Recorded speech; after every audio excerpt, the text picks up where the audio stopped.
Staan op, keer terug na die plan toe wat Abba vir jou het. Waar bevind jy jou vandag? Is jy nog in die plan van Abba wat hy vir jou het? Of as jy miskien weggedwaal op pad na 'n plek toe wat niks met God se plan te doen is nie.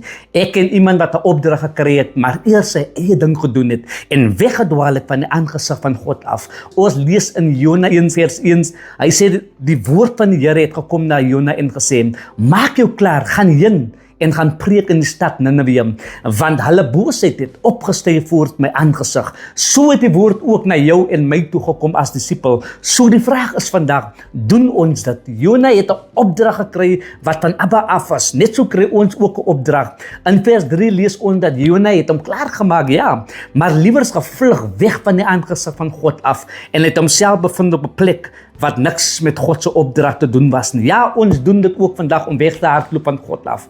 Want miskien lyk die opdrag te onmoontlik of jy worry oor hoe jy dit gaan doen. Miskien is jy vandag bekommerd oor finansies en hoe jy gaan oorleef. Ninive was boos van al die sonde en net so as ons communities ook vandag boos van al die dwelmsmisbruik, gang violence, geslagsbaseerde geweld, towerdery, en ja, so kan ons aangaan en aangaan. Abba Vader roep jou vandag om 'n verskil te maak as disipel. Moenie eers wag dat jy eers in die visse mag beland om 'n verskil te maak soos Jona. Wees gehoorsaam in die opdrag wat jy van die Vader afkry. Vandag is die dag om op te staan en 'n verskil te maak in iemand se lewe.